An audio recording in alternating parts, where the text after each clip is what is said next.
Hello my dear student, welcome to exam fancy. So इस video में हम लोग भारतीय दंड संहिता तथा दंड प्रक्रिया संहिता से पूछे गए सारे क्वेश्चनों को सॉल्व करेंगे, जिससे एक समझ बनेगी कि यूपीएसआई में इससे संबंधित कैसे क्वेश्चन आते हैं। सो देखते हैं। पहला क्वेश्चन है, भारतीय दंड संहिता लागू हुआ। भारतीय दंड संहिता कब लागू हुआ? 6 अक्टूबर 1860 को, 6 दिसंबर 1860 को, 1 जनवरी 1861 को या 1 जनवरी 1862। तो इसमें आपका आंसर है 1 जनवरी 1862। अगला क्वेश्चन है, भारतीय दंड संहिता 1860 की धारा 1 संबंधित है। धारा 1 किससे संबंधित है, ये इस क्वेश्चन में पूछा जा रहा है। धारा 1 संबंधित है क्या? संहिता का, ये क्या है? संहिता का नाम और उसके परिवर्तन तथा विस्तार से संबंधित है। अगला क्वेश्चन है, भारतीय दंड संहिता में समुद्र का क्षेत्राधिकार कितना है? भारतीय दंड संहिता का समुद्र में क्षेत्राधिकार कितना है, यानी भारतीय जो तट है उस तट में कितने दूरी तक अगर आप कोई अपराध करते हैं तो आप पर कानून लागू होगा। सो आपका आंसर है क्या? 12 मील। क्या? 12 मील। अगला क्वेश्चन है, मेंसेरिया से तात्पर्य है क्या? मेंसेरिया से क्या तात्पर्य है? तो आपका आंसर होगा दुराशय। अगला क्वेश्चन देखते हैं, इनमें से कौन से अपराध के मूलभूत तत्व नहीं है?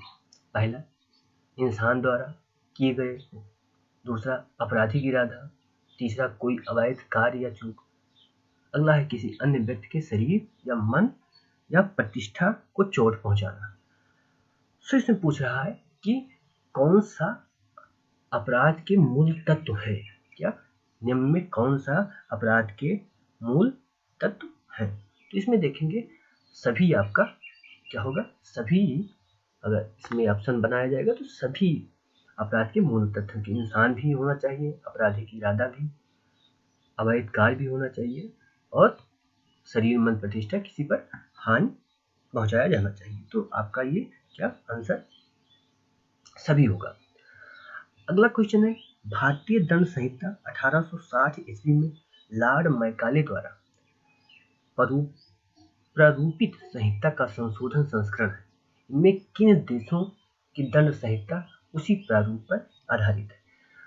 क्वेश्चन पूछ रहा है कि 1860 का जो लॉर्ड मैकाले का ये संहिता है, यानी कि लॉर्ड मैकाले ने सबसे पहले भारतीय दंड संहिता को बनाया था, तो ये किस किस देश में इसी प्रारूप पर क्या लागू किया गया है? यानी लॉर्ड मैकाले के द्वारा बनाए गए प्रारूप के आधार पर ही कौन कौन देश में वहां की दंड संहिता लागू है। तो आपका आंसर होगा क्या? सभी।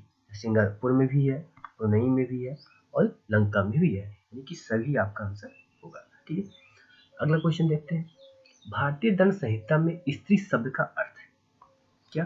भारतीय दंड संहिता में स्त्री शब्द का अर्थ है 15 वर्ष से ऊपर आयु वाली किसी महिला, या 18 वर्ष से ऊपर आयु वाली किसी भी महिला, या 21 वर्ष से ऊपर आयु की महिला, या जन्मजात बालिका सहित किसी भी आयु की महिला। तो आपका आंसर होगा क्या? डी। आपका आंसर डी है। अगला क्वेश्चन है कि भारतीय दंड संहिता की किस धारा में भारत को परिभाषित किया गया है? क्या? किस धारा में भारत को परिभाषित किया गया है? तो आपका ऑप्शन है डी, आपका धारा नंबर 18 में भारतीय दंड भारत को क्या परिभाषित किया गया है। अगला, भारतीय दंड संहिता धारा 24 के अनुसार यदि कोई व्यक्ति किसी एक व्यक्ति को गलत लाभ पहुंचाने या किसी अन्य व्यक्ति को गलत तरीके से हानि पहुंचाने के इरादे से कुछ काम करता है तो ये क्या होगा? तो ये क्या होगा अगर कोई व्यक्ति क्या करता है, कोई किसी व्यक्ति को लाभ पहुंचाना चाहता है या किसी को हानि पहुंचाना चाहता है, तो इसे भारतीय दंड संहिता में क्या कहा गया है? इसे क्या कहा गया है? बेईमानी कहा गया है। क्या? 24 में से बेईमानी कहा गया है। अगला क्वेश्चन, सामान्य आशय से संबंधित प्रावधान आईपीसी के किस धारा में दिया गया है? क्या? आईपीसी के किस धारा में दिया गया है? तो सामान्य आशय का प्रावधान किसमें दिया गया है? धारा 34 में दिया गया है। अगला क्वेश्चन है, भारतीय दंड संहिता की धारा 34 पर क्या भारतीय दंड संहिता की धारा 34 पर प्रसिद्ध वाद है? क्या 34 पर प्रसिद्ध वाद है? यानी अभी हम लोगों ने क्या देखा, सामान्य आशय देखा। तो सामान्य आशय से संबंधित जो प्रसिद्ध वाद है वो कौन सा है? क्या प्रसिद्ध वाद कौन सा है? तो आपका ऑप्शन क्या होगा? आपका बरेन घोष बनाम इम्परर है प्रसिद्ध वाद। किससे संबंधित है? सामान्य आशय से संबंधित है। अगला क्वेश्चन, अपराध की परिभाषा दी गई है। क्या अपराध की परिभाषा दी गई है भारतीय दंड संहिता 1860 के अध्याय 3 में, या दंड प्रक्रिया संहिता 1973 धारा 2N में, या भारतीय साक्ष्य अधिनियम धारा 3 में? तो किसमें दिया गया? दंड प्रक्रिया संहिता में अपराध की परिभाषा दी गई है। अगला क्वेश्चन देखते हैं, भारतीय दंड संहिता 1860 के अधीन धारा 42 में प्रयुक्त स्थानीय विधि कहाँ पर लागू होती है? क्या कहाँ पर लागू होती है? संपूर्ण भारत में, भारत के किसी विशेष भाग में, या भारत के किसी भी विशेष भाग में, या भारत के किसी भाग में, या सभी?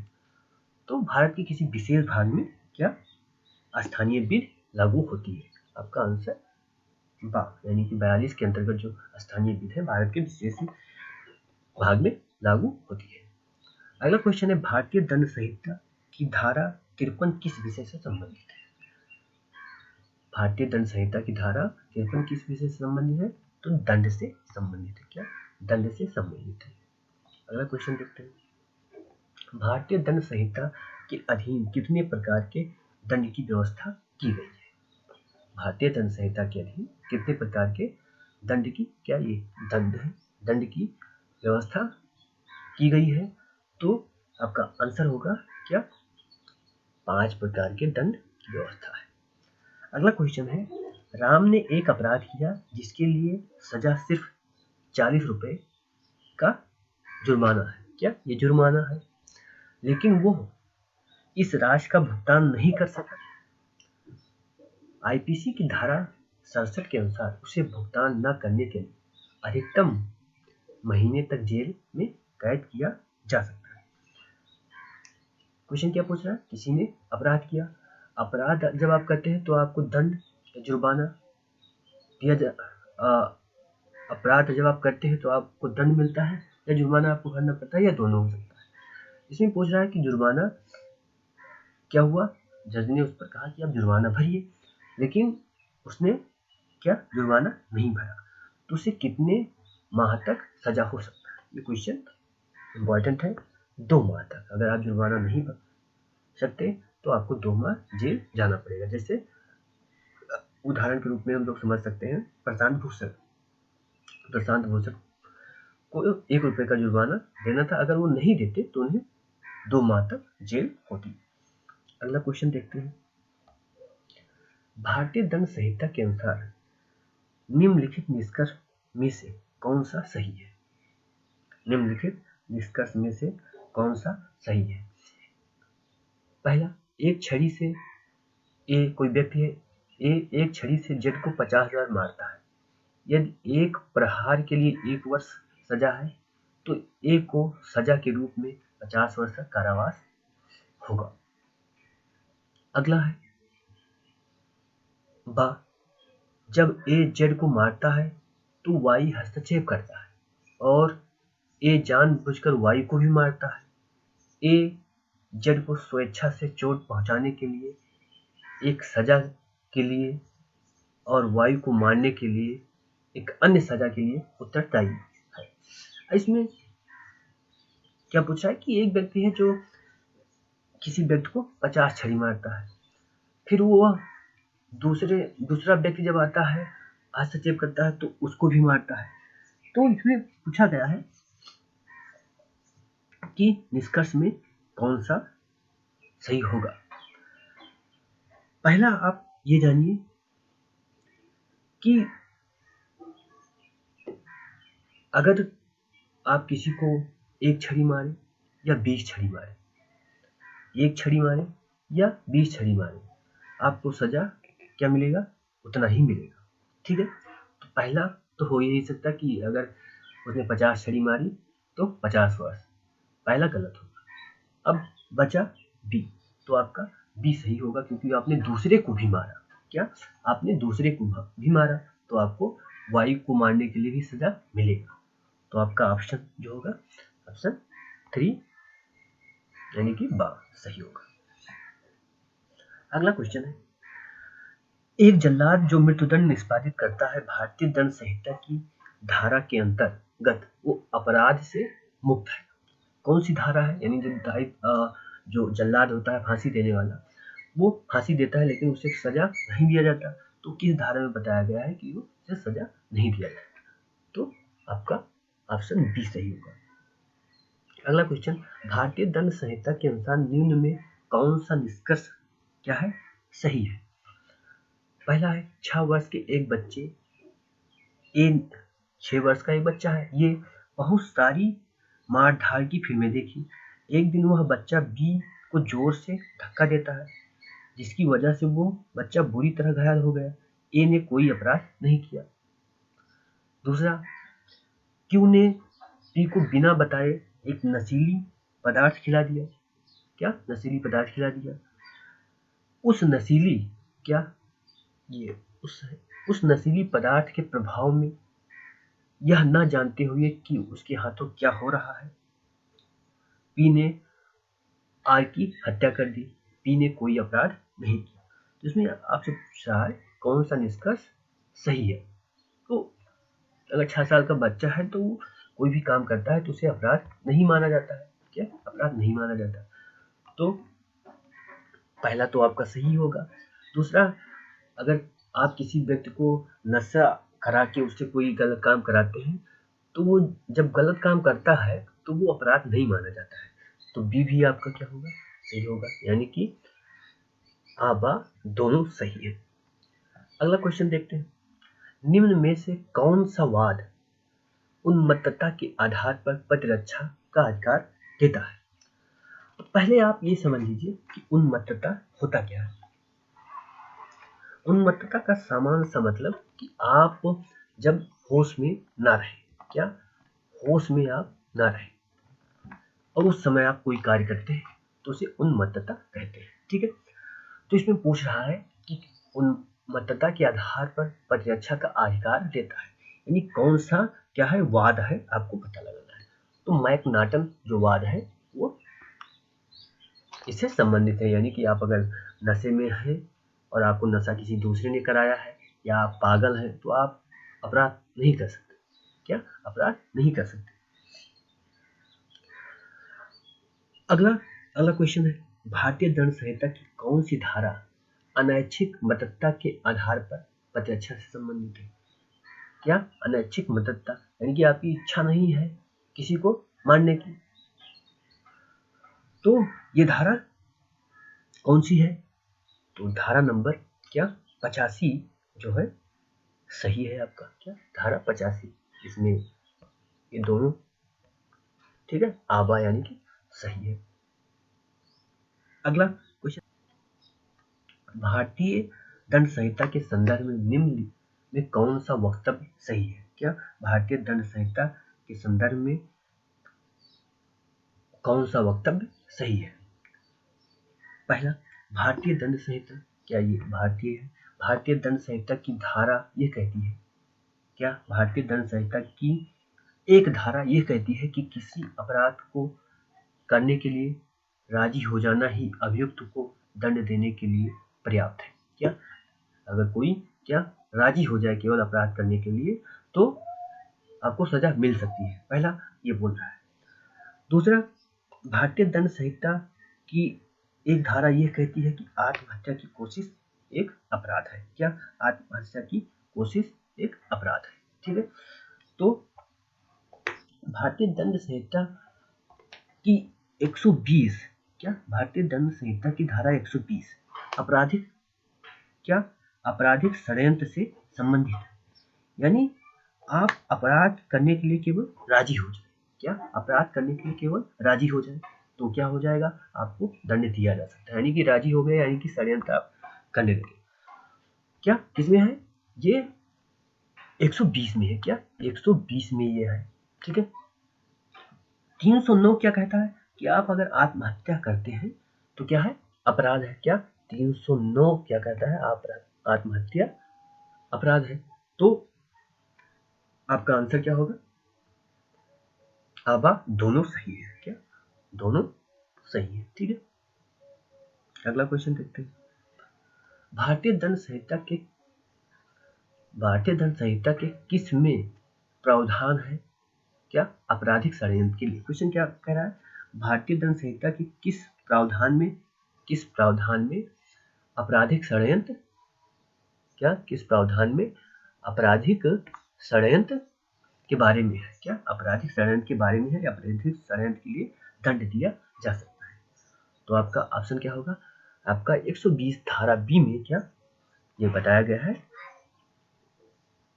क्या आपराधिक षड्यंत्र, क्या आपराधिक षड्यंत्र किसमें बताया गया, 120 में, ठीक है। अगला क्वेश्चन, निम्न अपराधों में से किस अपराध के लिए भारतीय दंड संहिता के तहत मृत्युदंड संभावित है, ठीक है। धारा 122, भारत सरकार के विरुद्ध युद्ध छेड़ने के उद्देश्य से हथियार जमा करना, लोग इत्यादि जुटाना, ठीक है। दूसरा है 194, धारा 194, ऐसे झूठ सबूत गणना या पेश करना जिससे किसी व्यक्ति को मृत्युदंड हो जाए, क्या मृत्युदंड हो जाए, लेकिन वो निर्दोष हो। तो पहला तो आपका होगा नहीं, कि पहला अगर आप कोई काम ऐसा करते हैं तो आपको मृत्युदंड तुरंत दे दिया जाएगा। जैसे कोई भी व्यक्ति अगर ऐसा काम करता है, हथियार जमा करता है भारत सरकार के, तो उसे मृत्युदंड नहीं दिया जाता, ठीक है। तो पहला आपका क्या हो गया, गलत हो गया। दूसरा क्या है, 194 में अगर आप कोई ऐसा साक्ष्य देते हैं जिससे किसी को मृत्युदंड दिया जाए लेकिन वो निर्दोष था, तब आप क्या मृत्युदंड दिया जा सकता है, यानी कि आपका बी जो ऑप्शन है, क्या चौथा ऑप्शन यानी कि सही है, ठीक है, और पहला गलत है, ठीक है। अगला क्वेश्चन देखते हैं। नितेश ने अपने एक प्रकाशित लेख में उत्तर प्रदेश सरकार के विरुद्ध नफरत एवं मानहानि को फैलाया। उसे निम्न अपराध के लिए दंड दिया जाएगा, क्या किसके लिए दिया जाएगा, ये राजद्रोह के लिए दिया जाएगा, क्या राजद्रोह के लिए दिया जाएगा। राजद्रोह किस धारा में, 124 का, क्या 124 का में क्या है, ठीक है। अगला क्वेश्चन देखते हैं। विरुद्ध जमाव के लिए कम से कम कितने व्यक्ति आवश्यक होते हैं, तो कम से कम कितने व्यक्ति आवश्यक होते हैं, 5 व्यक्ति, क्या कम से कम 5 व्यक्ति आवश्यक होते हैं। किस धारा में, 141 में, क्या 141 में है। अगला क्वेश्चन देखते हैं।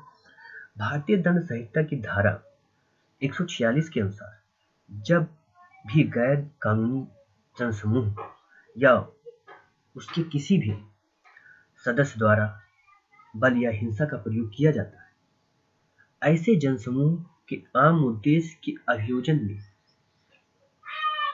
तो ऐसे जनसमूह के हर सदस्य के अपराध का दोषी होता है, ठीक है। अब इसमें क्या क्वेश्चन क्या पूछ रहा है कि अगर कहीं आप बहुत ज्यादा व्यक्ति इकट्ठा हो जाते हैं और क्या करना चाहते हैं, हिंसा करना चाहते हैं, तो आपको किस अपराध के अंतर्गत, जितने भी सदस्य हैं, किस अपराध के अंतर्गत लोगों को सजा दिया जाता है, तो इसमें आपका बलवा जो है, क्या बलवा के अंतर्गत आपको 146 में सजा दिया जाएगा। अगला क्वेश्चन है, बलवा के दोषी व्यक्ति को कितने वर्ष के कारावास से दंडित किया था। आपने ऐसा काम किया कि लोगों को इकट्ठा किया और बल और हिंसा का प्रयोग किया, तो आपने बलवा किया। अब बलवा के लिए आपको कितने दिन का सजा दिया जाएगा, तो आपको 147 के अंतर्गत कितने दिन का, 2 वर्ष का सजा आपको दिया जाएगा। अगला क्वेश्चन है, सामान्य उद्देश्य को अग्रसर करने के लिए कम से कम कितने व्यक्ति होने चाहिए? तो आपका आंसर क्या होगा? 5। क्या आंसर आपका 5 होगा कि सामान्य उद्देश्य को अग्रसर करने के लिए कम से कम 5 व्यक्ति होने चाहिए। अगला क्वेश्चन है, राष्ट्रीय अखंडता पर प्रतिकूल प्रभाव डालने वाले लांछन प्रख्यान का उपबंध भारतीय दंड संहिता की किस धारा में है? तो आपका आंसर क्या होगा? 153 खा। क्या 153 खा। 153 का में बताया गया है कि धर्म, मूल, वंश, जन्म स्थान आदि के आधार पर क्या फैलाए? लोगों में शत्रुता फैलाए। तो 153 का में है और 153 खा में क्या है? राष्ट्रीय अखंडता पर प्रतिकूल प्रभाव डालने वाले लांछन। अगला क्वेश्चन देखते हैं, निम्न में से भारतीय दंड संहिता के कौन सी धारा दंगा को परिभाषित करती है? यानी भारतीय दंड संहिता की कौन सी धारा है जो दंगा को प्रभावित करती है? तो धारा 159 जो है क्या करती है? दंगा को प्रभावित करती है। क्या करती है? 159 धारा दंगा को प्रभावित करती है। ठीक है, अगला क्वेश्चन देखते हैं, लोक सेवक के कृत्यों के निर्वहन में बाधा डालना अपराध है? क्या लोक सेवक के कृत्यों के निर्वहन में बाधा डालना अपराध है? किस धारा में है? ये धारा आपका 186 है। क्या 186 है? ठीक है, अगला क्वेश्चन देखते हैं, मिथ्या साक्ष्य देना, क्या मिथ्या साक्ष्य देना अपराध परिभाषित है भारतीय दंड संहिता के किस धारा में? क्या भारतीय दंड संहिता के किस धारा में? तो भारतीय दंड संहिता के 191 धारे में मिथ्या साक्ष्य से संबंधित है। ठीक, बलात् संघ, क्या बलात् संघ की पीड़ित का परिचय प्रकटन भारतीय दंड संहिता के किस धारा में? यानी किसी भी महिला का अगर उसके साथ क्या बलात् संघ होता है, यानी कि रेप होता है, और रेप जो किसी महिला का होता है तो उसके परिचय को छुपाया जाता है कि समाज में उसे ना बताया जाए, क्योंकि समाज एक गलत ढंग से उसे ट्रीट करने लगता है। तो अगर आप प्रकटन करते हैं तो दंडनीय है। तो किस धारा में से कहा गया है? तो 228 धारा का में क्या दंडनीय है अगर आप प्रकटन करते हैं। अगला क्वेश्चन है, निम्न में किस वाद में आपराधिक मानववध और हत्या में अंतर स्पष्ट किया गया है? क्या मानववध और हत्या में अंतर स्पष्ट किया गया है? तो ये वाद कौन था? रेग गोविंद वाद था। अगला क्वेश्चन देखते हैं, अगला क्वेश्चन है, के एम नानावती, क्या के एम नानावती बनाम महाराष्ट्र एक प्रमुख केस है, किससे संबंधित है? ये संबंधित है गंभीर और अचानक प्रकोपन से। ठीक है, अगला क्वेश्चन, मृत्युदंड बिरले से बिरलतम, क्या ये बिरलतम है? मृत्युदंड बिरले से बिरलतम अपराध में दिया जाना चाहिए, यानी कि बहुत जब अपराध का जो कह सकते हैं अपराध का प्रकार बहुत ही ज्यादा खराब हो, जो बहुत ही ज्यादा समाज को नुकसान पहुंचाता है, उसी में ही क्या देना चाहिए? मृत्युदंड देना चाहिए। ये किस केस में कहा गया? तो सुप्रीम कोर्ट ने इसे बच्चन सिंह केस में कहा था। ठीक है, अगला क्वेश्चन देखते हैं, भारतीय दंड संहिता के किस धारा में दहेज मृत्यु का संबंध, यानी दहेज से संबंधित या दहेज के लिए आपने उसे मार दिया, तो वो किस धारा में है? क्या वो किस धारा में है? तो वो 304 खा में है। क्या 304 खा में है? अगला क्वेश्चन, भारतीय दंड संहिता की धारा 362, 74 किन मूल्यों से संबंधित है? क्या किन मूल्यों से संबंधित है? ठीक है, किन मूल्यों ने किन कृत्यों से संबंधित है, यानी किन कार्य से संबंधित है? तो आपका ये संबंधित है 20। क्या अपहरण और बहलाकर, ये क्या है? बहलाकर फुसलाकर किसी को भगा ले जाना। ठीक है, गुलामी जबरन मजदूरी। ठीक है, अगला क्वेश्चन देखते हैं। अगला क्वेश्चन है, भारतीय दंड संहिता क्या भारतीय दंड संहिता की किस धारा में फिरौती क्या भारतीय दंड संहिता की किस धारा में फिरौती के लिए व्यपहरण का उपबंध है? यानी आप किसी को अपहरण करते हैं और क्या पैसा मांगते हैं, पैसा मांगना क्या कहलाता है? जब अपहरण करते हैं किसी को, फिरौती कहलाता है। तो वो किस धारा में? 364 का में। ठीक है, अगला क्वेश्चन है, निम्नलिखित वाद में से किस वाद में लैंगिक उत्पीड़न के शमन के लिए उच्च न्यायालय ने महत्वपूर्ण मार्गदर्शक सिद्धांत दिया? तो किसमें? विशाखा बनाम राजस्थान। अगला क्वेश्चन देखते हैं, भारतीय दंड संहिता में चोरी को परिभाषित किया गया है किसमें? धारा 378 में। क्या? धारा 378 में। अगला क्वेश्चन है, भारतीय दंड संहिता में लूट को परिभाषित किया गया है। क्या? भारतीय दंड संहिता में लूट को परिभाषित किया गया है। किसमें परिभाषित किया गया है? 390 में लूट को परिभाषित किया गया है। अगला क्वेश्चन देखते हैं, डकैती का अपराध करने के लिए निम्नलिखित में क्या आवश्यक है? क्या? डकैती का अपराध करने के लिए निम्न में से क्या आवश्यक है? तो क्या? चोरी या उद्यापन। क्या? चोरी या उद्यापन। ठीक है, डकैती को किसमें परिभाषित किया गया है? 391 में परिभाषित किया गया है। क्या? 391 में परिभाषित किया गया है। अगला क्वेश्चन है, राम गुस्से से श्याम को मारने की कोशिश करता है। श्याम को ऐसी स्थिति में प्राइवेट प्रतिरक्षा यानी कि निजी प्रतिरक्षा का अधिकार है। भारतीय दंड संहिता किस धारा में कोई आपको जान से मारने की कोशिश करता है तो उस समय आपको अधिकार होता है कि आप अपना जान किसी भी कीमत पर बचाएं। तो वो किस धारा में है? वो 97 धारा 97 में इसका वर्णन है। अगला क्वेश्चन है, किस मामले में आत्मरक्षा का अधिकार उपलब्ध नहीं होगा? क्या? किस मामले में क्या आत्मरक्षा का अधिकार को प्राप्त नहीं होगा? लोक सेवा में किया गया कार्य। क्या? लोक सेवा में किया गया कार्य पहला आपका। ठीक है,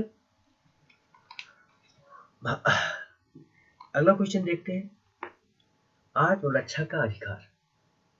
आत्मरक्षा का अधिकार क्या किस किस विषय में? अपने शरीर के प्रति अपराध से प्रतिरक्षा, दूसरों के शरीर की प्रतिरक्षा, चोरी लूट अपराध से प्रतिरक्षा। या आप क्या करते हैं? अपने को बचाने के लिए करते हैं प्रतिरक्षा, यानी कि क्या करते हैं? डिफेंस करते हैं।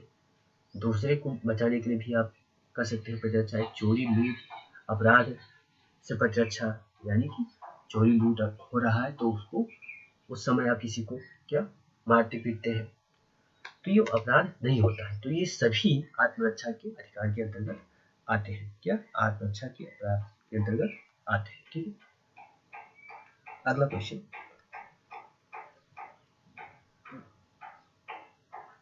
महिला की लज्जा भंग करने संबंधी हमला दंडनीय है। यानी कि आप महिला को क्या करते हैं? लज्जा भंग करने संबंधित केवल हमला करते हैं। ठीक है, तो दंडनीय है किसके अंतर्गत? भारतीय दंड संहिता के अंतर्गत दंडनीय है। ठीक है, किसमें बताया गया? ये धारा 354 में बताया गया है। अगर आप ऐसा करते हैं तो 5 वर्ष तक आपको क्या सजा होगी। प्राइवेट प्रतिरक्षा यानी कि निजी प्रतिरक्षा का अधिकार किससे संबंधित है? क्या? तो शरीर से, संपत्ति से या दोनों से? तो दोनों से, शरीर या संपत्ति दोनों। यानी कि आपको कोई मारना चाहता है, मारने के लिए आया तो आप सेल्फ डिफेंस में उसे मार सकते हैं, और अगर संपत्ति रात में कोई चुराने आया तब भी संपत्ति बचाने के लिए आप उसे मार सकते हैं। ठीक है,